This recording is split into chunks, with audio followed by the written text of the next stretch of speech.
So tonight's meal is going to be French fries with some rainbow trout and maybe one salmon that I'm going to fire up on my barbecue. I'll walk you through the steps on how I make my French fries.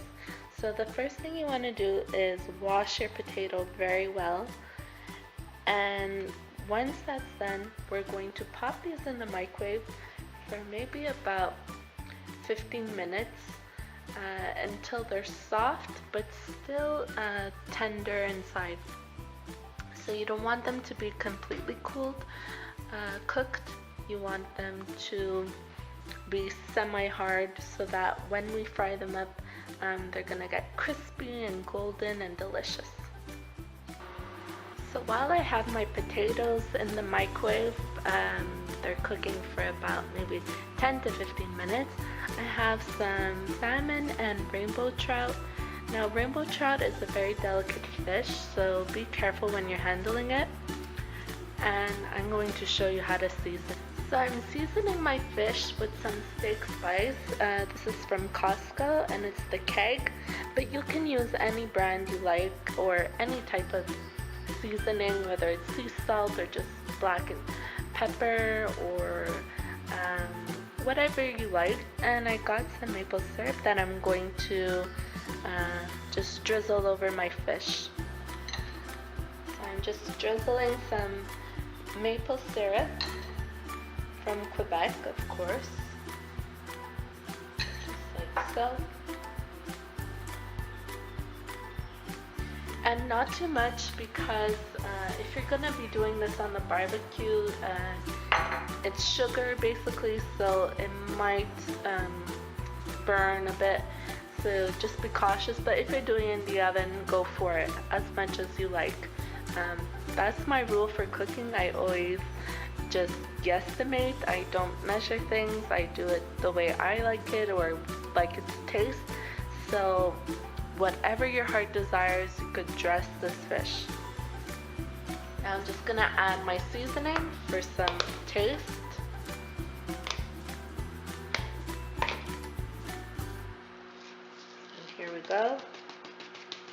A light sprinkle, but you know, be generous. These are large pieces.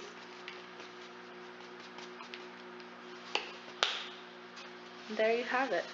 Perfect. Another tip that I have for this fish is I don't drizzle olive oil on it. One, because it'll burn, and two, because I find the fish has enough fat in it that it doesn't require any additional fat. So alongside the fish and the potatoes, I will be doing some asparagus on the barbecue. Now, here are a few pointers. These stalks are very woodsy and you don't want to eat them. The natural way of finding out where you should cut them is where they snap. So if that's where it snapped, that's where you should cut more or less. Let's just test a few. Yeah, that's the indication I'm getting. If you don't take these off, you're gonna end up with a very chewy type of asparagus, which is what you don't want. So when you buy them in the store, they come with these rubber bands on, and I use that as an indication of where to cut, and it just makes it easier. It doesn't fall apart and you barely have to hold it still. So then I just take my knife and I'll saw through it. So right about here. And just like that, your asparagus is prepared. And that's my trick. So I'll show you the next step of how I prepare this. So now that our asparagus is prepped, I'm just simply going to drizzle some olive oil on top, like this. And you're going to want to use an aluminum paper or parchment, but I'm not exactly sure if parchment will burn on the barbecue. But if you're doing it in the oven, go ahead and use parchment. It's perfectly safe. And I'm just going to sprinkle some salt all across our asparagus. And then just massage it so that each one has equal amount of salt and olive oil.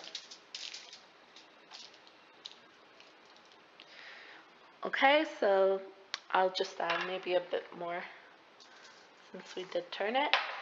Alright, so now I'm just going to package it up like a little bundle.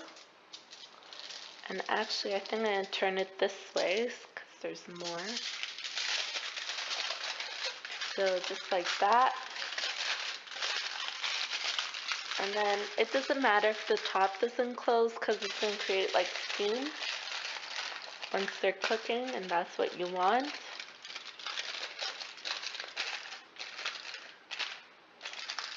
Just make sure the sides are well folded so no oil spills out, because you don't want to cause flames to start. Okay, so there you have it. Our fish is prepared, and our asparagus. So our fish and our asparagus are prepared, and now I'll show you what to do on the barbecue. So I've set the barbecue to 500 degrees Celsius. Is that correct? Sorry, 500 degrees Fahrenheit. And that is about 2 burners, so like the second notch for two burners. The reason I want it at this temperature is so that there's a high heat and the skin on the fish will crisp up. Alright, so I'm ready to start barbecuing. I'll put my asparagus here in the back. And so you want to put your fish skin side down, so that it'll be nice and crispy.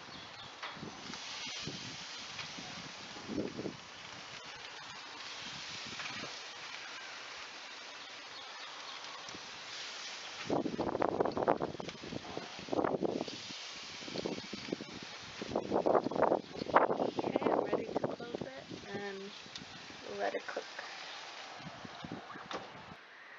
So my potatoes are done and they just came out of the microwave. I'm going to let them cool for the next 5 to 6 minutes because they're hot, and then we're going to cut them in half into our potato wedges.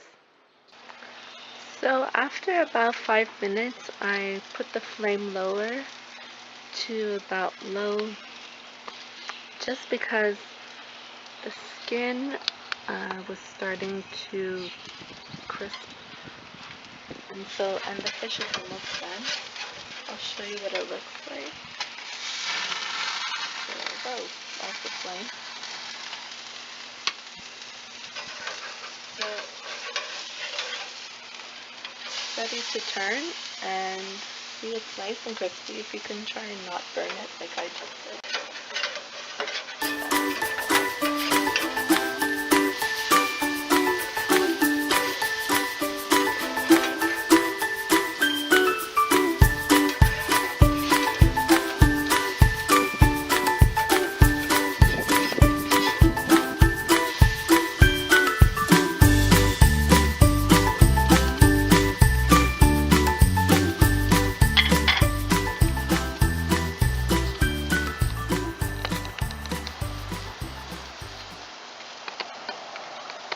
So our asparagus is still cooking. I'm gonna give this about another maybe five to 8 minutes until they're done, because they're thin. They're gonna cook in no time. So after about 5 minutes, I removed some of the fish because it was done. Once you see that it turns into like more of a light pink, like a coral, you know it's done. And just like check with a fork to see if it's cooked fully through. Moving on to the potatoes, I want to show you what it looks like inside. So it's still waxy, but you can pierce it through slightly. So that's when you know they're done from the microwave. And now we're just going to wedge them, and I'll show you what that looks like. So I'm just cutting them lengthwise like this.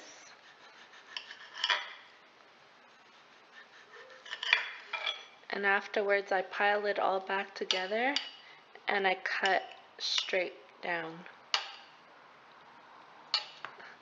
actually, like this.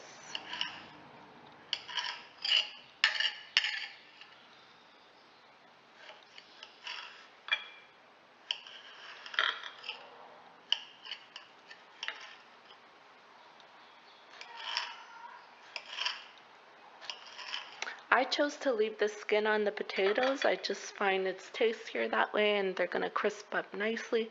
But if you prefer not to have the skin at this point, you can take your potato and just peel off the skin, or with a knife, just peel it back like this.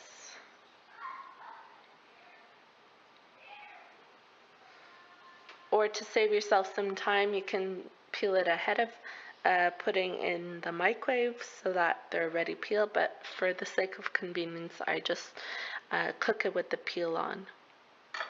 So in a frying pan, you just want to coat the bottom of the pan with some canola oil. I put like maybe 1/3 cup. You're going to want to turn the flame on to about high heat. And get that nice and hot, and then we're gonna place our potatoes in very carefully because the oil, might splash, so be very cautious about that. So you want to heat up the oil. It's not going to take very long, maybe about a minute, less than that. So a trick to test if the oil is hot, you just place one fry. And if there are bubbles that start to creep up, the oil is hot and ready to add your French fries. So I'm getting some bubble action over there.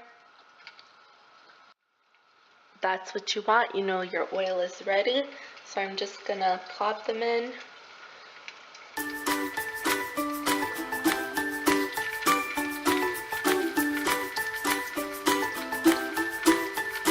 Actually, I'm gonna do this.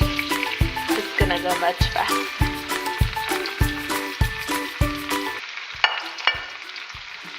Okay, so let those fry up, and once they're done, you just sprinkle them with some salt, and if you like pepper, and anything else you like. If you like garlic powder or paprika or oregano, you can add those, but I just like them plain and simple with salt.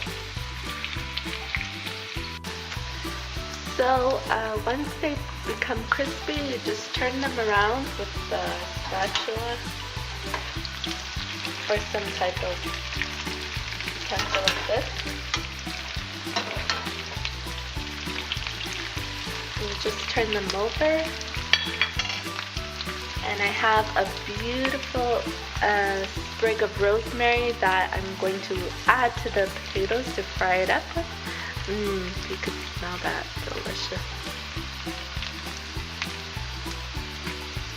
So I'm just going to add a little bit because I find a little bit goes a long way with rosemary. It's strong and quite flavorful, so just a little bit.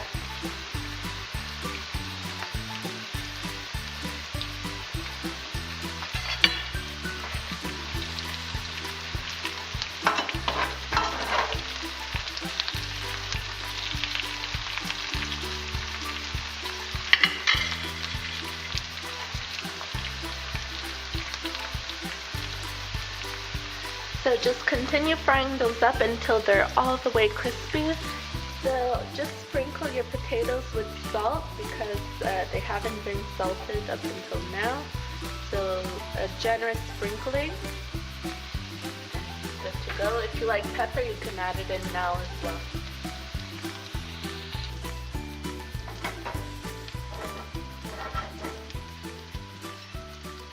So there you have it, our dinner is served. We've got the rosemary potatoes that were fried. We've got the barbecue asparagus and the rainbow trout that's done on the barbecue. So thank you for joining me and buon appetito!